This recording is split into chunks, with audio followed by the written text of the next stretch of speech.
Yo, yo, yo, it's your girl and boy CT. I'm Cindy Barnes. And I'm Travis Barnes. And we are the founders of the Overcomers Podcast. The Overcomers Podcast is designed to help you overcome adversity and live your dreams. Every week, we will be sharing stories of people who found their strength in their struggle. The Overcomers Podcast is sponsored by Journey 333, and that's a lot of threes, so let me tell you what it is. It's fitness, coaching, and nutrition. It is a place where we help you to look better, live better, and feel better, and it is mind, body, spirit. Today, we're going to help you get your mind right with our special guest. Hello, Overcomer Nation. I am so excited to talk to you today because I'm going to talk to you about something that recently became very near and dear to my heart. I had no idea that there were kids in our local area that would actually go home and be hungry without such a program as the one that I'm about to talk to you about today. Dani Ruhf, she is the founder and she is the executive director of the CHOP program. That stands for Childhood Hunger Outreach Partners. They are serving, I don't even know how many schools. I know they're doing 20,000 kids. They've made 2.7 million meals this year. I think it's about 85 schools that they're impacting. But Dani, welcome to the show. Thank you. Thanks for having me. I'm super excited to be here. Yeah, did I get that right? Is it 85 schools? Yeah, 85 schools. That's who we have as partners. Yeah, it's so exciting. Big number, you know, and it is. It's just so impactful and it's so exciting to be just a small part of what you're doing. We were having these meetings because the Spartan organization had said, hey, if you get people to register for our events from now till the end of the year, we'll donate 30% to a charity. So we were all in these meetings, and thankfully I have some teachers around here. One retired teacher is even a coach, and they were talking about your program. And it brought tears to my eyes to think that, you know, this kid's either going to go home hungry or he can go to this part of the school where you've provided food and take some food home, he or she, you know. I guess I was just thinking of it like, wow, what if I had that struggle as a child, you know? So can you tell us about the story that got you to start this program? It's what, 3 years old now? Yes. Yep. We were founded in 2019, officially as a nonprofit. So super exciting. What a process that is, by the way. Holy smokes. But you know, my daughter, she went from elementary school to high school and realized that the kids if they didn't have money for lunch, they didn't get to eat. And at the elementary school level, if they didn't have money for lunch, they still got the cold sandwich and the milk. And she came home and she was telling me about it. And of course, I knew about that because I was the kid who pretended that I was studying during lunchtime. So because we didn't have extra money, you know, sometimes at the end of the week, there just wasn't extra money. And so I was that kid too. And so she told me about it and she's like, Mom, you have to do something. And so long story short, here we are doing something. And, you know, I'm real proud of her for recognizing a problem and taking it to someone who she thought could help and make a difference. That's some leadership right there. That is your daughter's so awesome. I'd like to have her here on the show talking to her. That is a great heart. And I'm sure that it comes from a great mother. Interesting that you were thinking back to a time when you were that kid. So you could really empathize and understand the families that you serve. Many of them are in the same situation, right? They're paying rent, they got jobs, you know, they're working hard, and they're just trying to figure out how much money they have left for food. Am I right? Or right? Yeah, the majority of people are, you know, two income families, and there's just not enough at the end of the month for them to provide a good meal or any. And luckily, the last couple of years, kids have been able to have free lunch and breakfast in all schools because of the pandemic. And so that was really great. And then once the kids got home at night or on the weekends, there just wasn't any buffer for them. And now this coming year, that program has ended unless the school specifically qualifies for it. So there's going to be a huge group of kids that have received free breakfast and lunch for the last 2 years that aren't going to have that food anymore. And so it's even more important that we deep dive into these schools.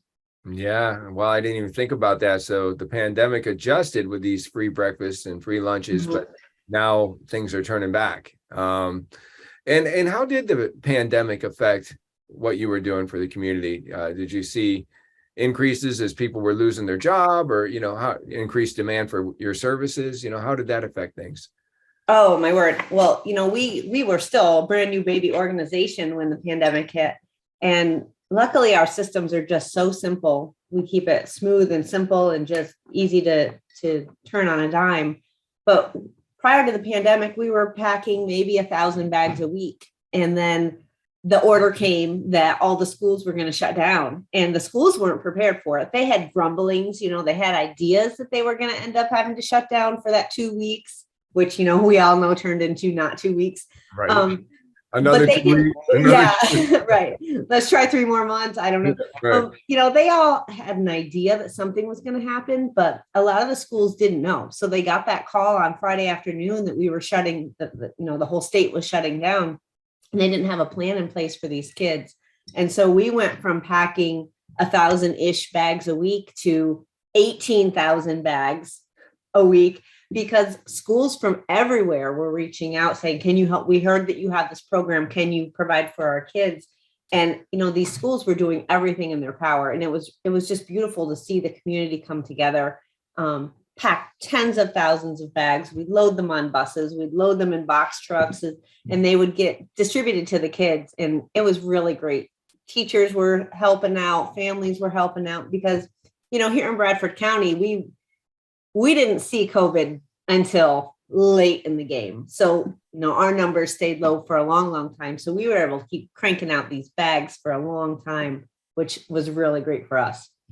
So you started in 2019 with, what was it, 45 kids? Yeah. Now you're serving 20,000. The growth is just crazy. Have you ever thought about the timing of starting in 2019 and then 2020, early 2020, bringing with it a pandemic that, schools would reach out to you and that you would be needed so soon and such a big role? No, I don't think anybody could have anticipated this growth trajectory. It's just been wild. I don't even have any other word for it besides just wild. But, luckily, every step of the way, the community's been behind us. So financially and providing volunteers. But no, we never could have anticipated this growth. The thing is, which, logically, that from one school district to the next, hunger doesn't end just at that county line, and hunger doesn't end at the school district line, and hunger doesn't end at the state line. It just doesn't ever stop. So of course, every time you turn the corner, there's another batch of kids that need to be served. And so we just keep pushing forward and finding those groups and getting them the food they need. Wow. You mentioned that because your systems were so simple that you were able to help when the school started calling you during the pandemic. And I know that the listeners, I'm sure you're already touching the hearts of the listeners, just like you're touching mine. We start thinking in our own way, maybe I should round up some cans of food for them, but your systems are simple that allow you to make maximum impact. What are some of those systems as to how you've been able to orchestrate everything and deal with so many? Because I know it takes systems to do it, right? Yeah. So that's one of the things that a lot of times people want to help by having a food drive.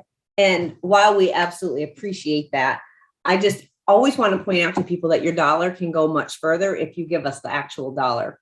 Because we've partnered with Feeding America food banks, we've partnered with non-Feeding America food banks, we've partnered with resources that allow us to get the food so inexpensively. So you might be able to go buy a can of tuna for $1, but I can pack an entire bag for $1. And that dollar also includes all of our overhead costs. So the actual amount that we have to spend on food is so little that when you provide us with $1, we can make magic happen.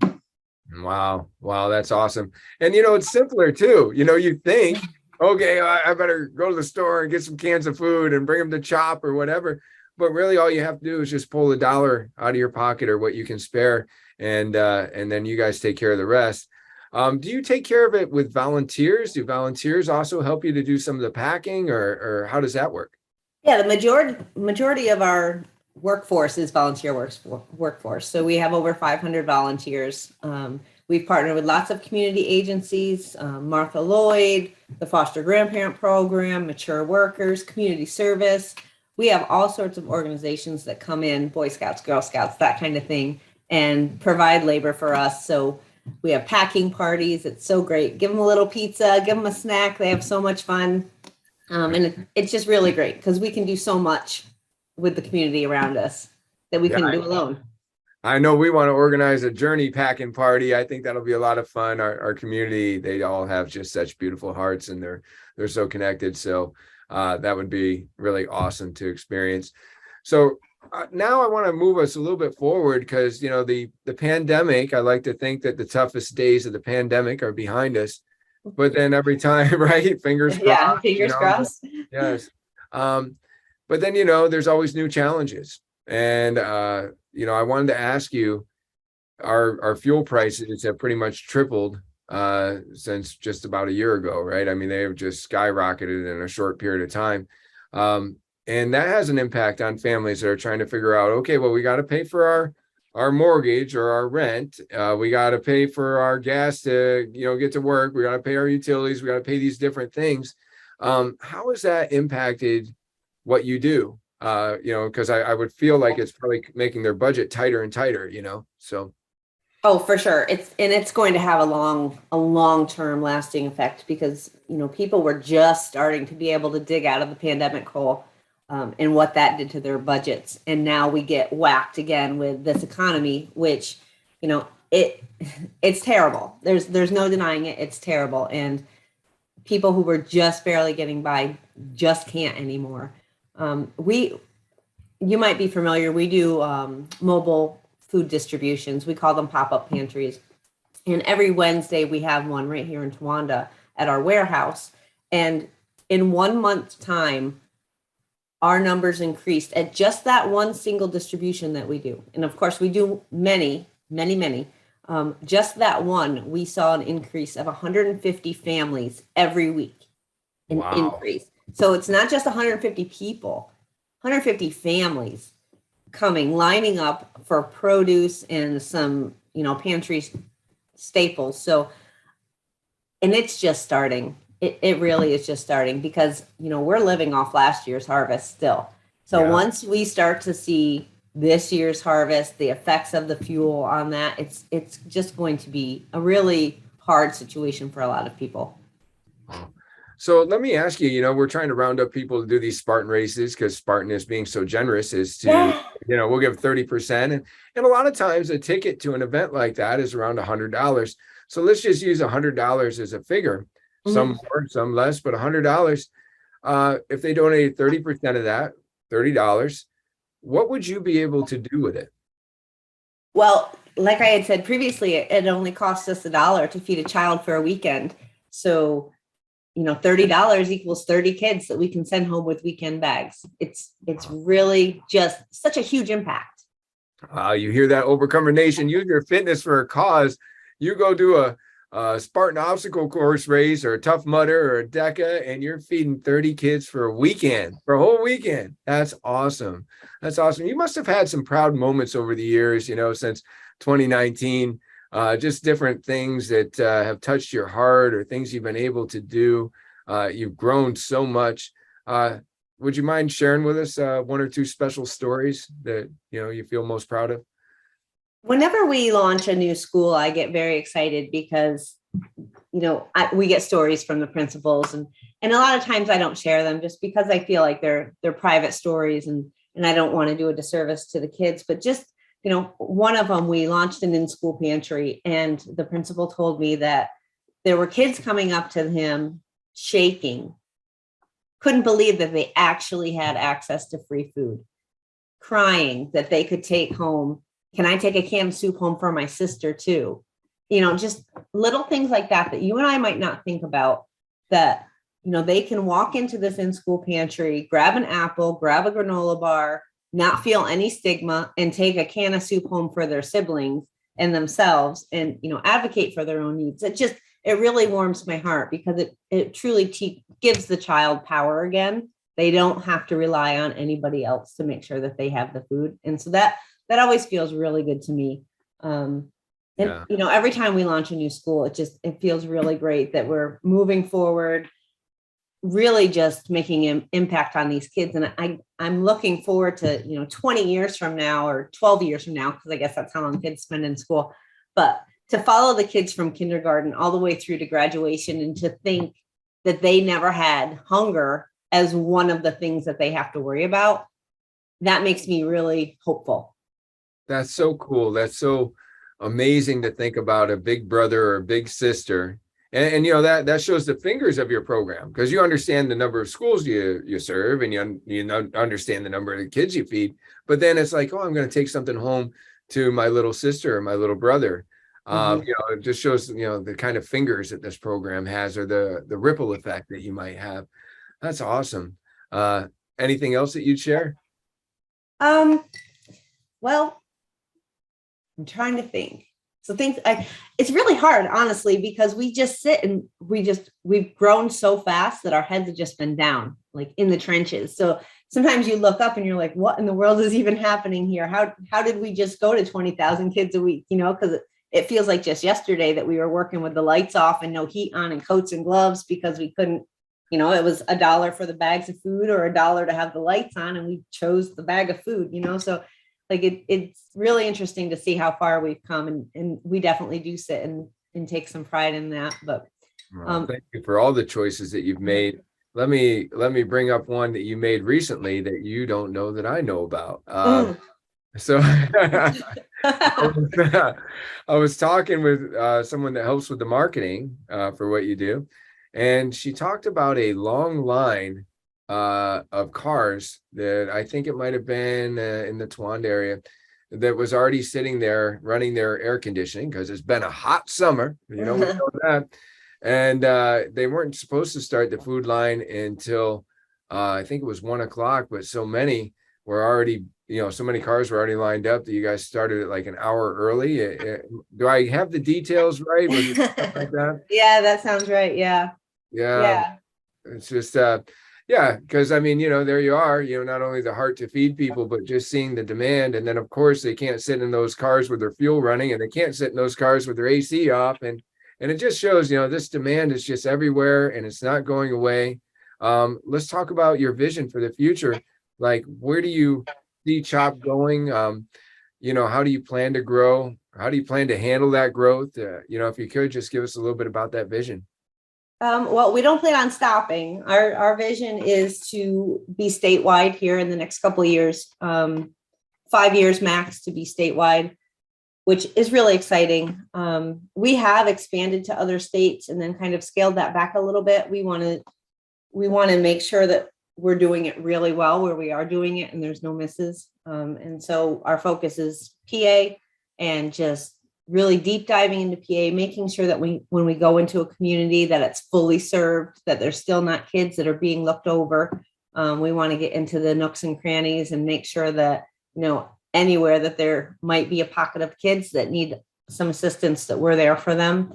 And that's our real focus right now, is just the deep dive. So to make sure that when we're someplace, we do it right, we do it well, we get the whole community behind us, and that we're partnering with other agencies, because we're not about competition at all. We're just always about collaboration. So, if there's a library program that's going on, we provide food so they can give the kids food when they're there. Or if it's an arts program somewhere, I don't ever want any organizations to feel, oh, well, CHOP's coming in and they're in competition for funds. We always want to collaborate, because it just makes everyone so much stronger.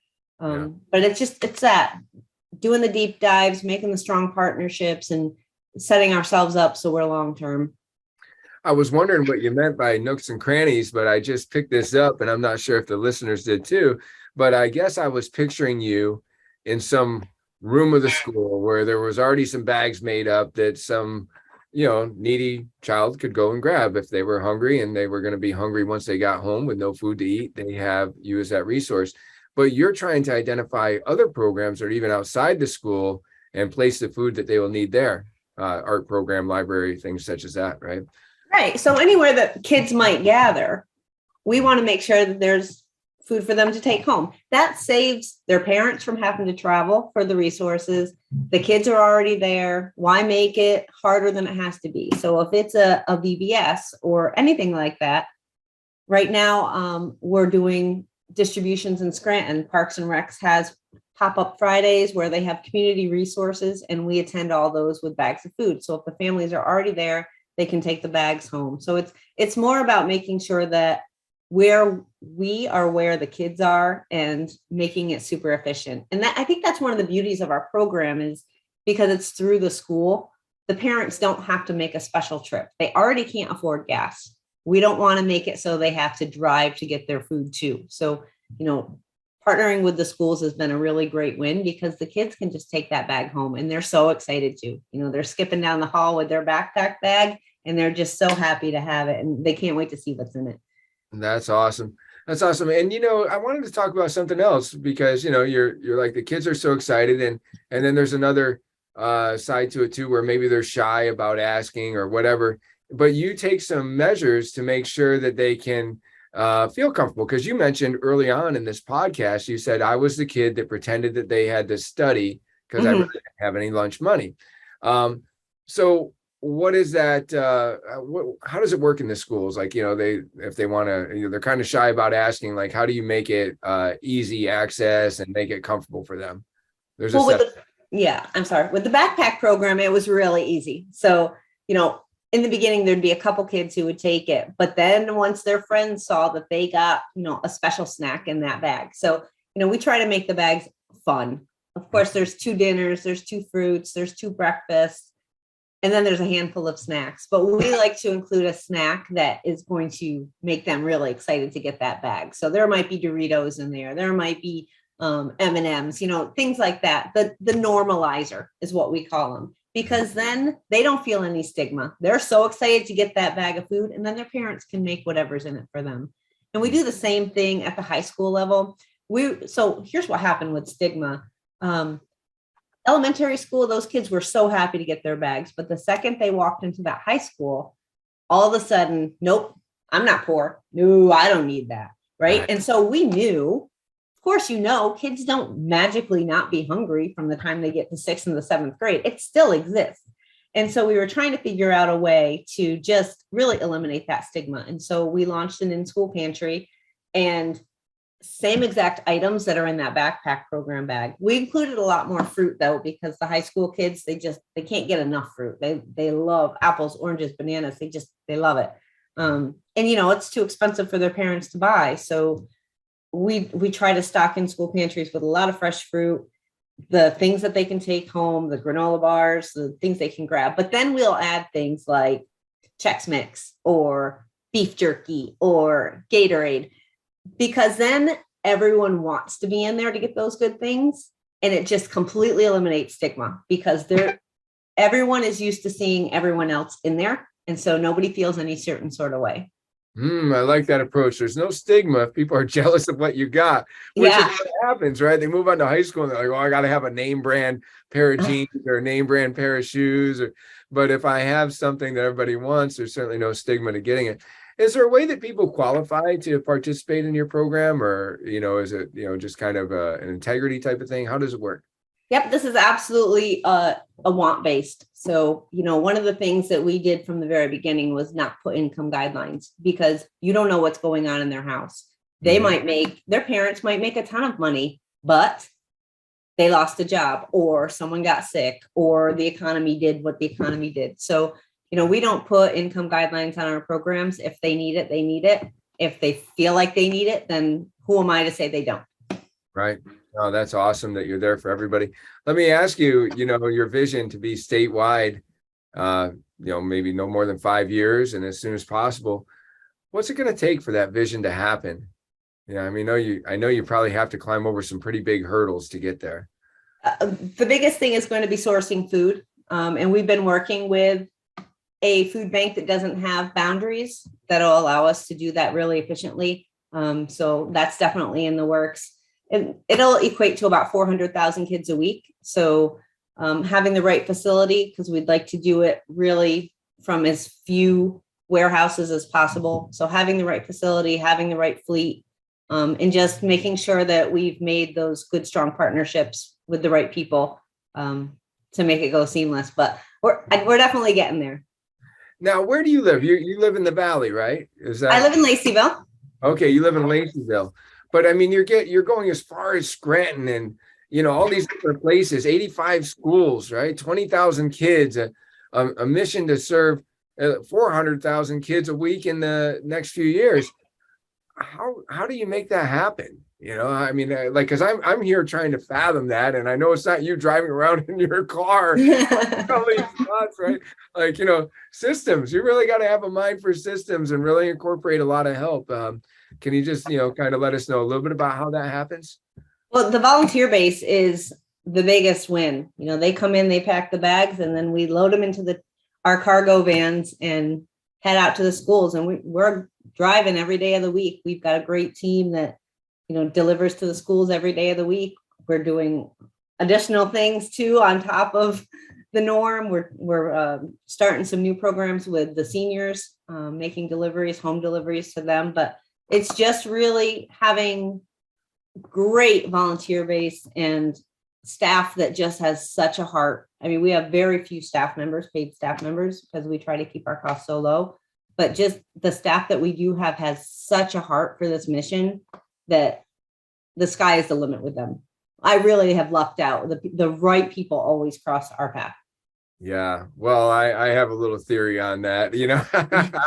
I'm a little spiritual. I think that you started in 2019 because you were going to be needed so much in 2020. And I think that the right people are being brought into your life because you're doing such a great thing. So, sometimes the things that we do are bigger than ourselves, and you are doing something that is just bigger than you, and it's so impressive. And I'm so excited for the impact that you're making and this small part that we get to play in it. If we raise $10,000, which is our goal at Journey, $10,000, which means, we want to either get 300 codes used, which could be 100 people going to 3 races, or 300 different people, or some people have even been starting to donate. They feel like, I can't do that type of event, but I'd like to donate. So if we raise $10,000 for CHOP, we're going to see these cargo vans that are going different places, and we get to think we're feeding 10,000 kids for an entire weekend. Is that right? Yes. Wow. Yes. Like, that is a major impact. That's just mind-blowing impact. That's awesome. That's awesome. So exciting to think about. And the best ways for people to help. Again, I want to make sure that as we kind of wind down this podcast, that people know, one, it's donations over food drives. And where do they make those donations to? What's the easiest way to donate? They can drop a check in the mail, if that's easy to them, at 2 Elizabeth Street, Towanda, PA, 18848, or chopouhunger.org. They can click right on the link and give if they'd like. Cool. Is there a way to follow some of the great things that CHOP's doing? Is there like a Facebook page for CHOP or something to where like that people can kind of see what's going on? Oh yeah, we have all the socials. So we have Facebook. It's just Child Hunger Outreach Partners -CHOP. If you're doing the shortcut, it's Chop Out Hunger. The @Chop Out Hunger. Okay. Our other branch it's Chop NEPA. That's our Scranton branch. We're launching in Hazleton, so that's going to be a big, huge thing too. And then same thing on Instagram, it's Child Hunger Outreach Partners. That's awesome. And if people want to do one of those volunteer things where they can come in and help you pack bags, how do they do that? They can just go right to chopouhunger.org and click on email and send us an email. Awesome. And we'll get them all set up. Yep. That's terrific. And is there any other ways you'd like to encourage people to help right now? Just, every time you see our socials, if you share them, that's a huge win, because the more people that know what we're doing, the more people can come get help if they need it and support our mission. So simple thing as sharing our Facebook and our Instagram stuff is a huge win for us as well. Very good. Very good. Share the social, share the podcast so that people can learn more about CHOP. And thank you, Dani, for being on the Overcomers podcast. And thank you for overcoming childhood hunger. Thank you so much. This was really exciting. Thanks for listening, Overcomer Nation. Make sure if you haven't already, give us a 5-star rating. Make sure that you share this and subscribe so you can see all of our future content. That's right. And if you'd like to be a guest on a future show, go to overcomers-podcast.com. If you're interested in our franchise opportunities with Journey 333, then go to www.journeyfitness333.com. And finally, if you like what you heard today and you feel like you're somebody that needs a bit more coaching, go to travisbarnes.com.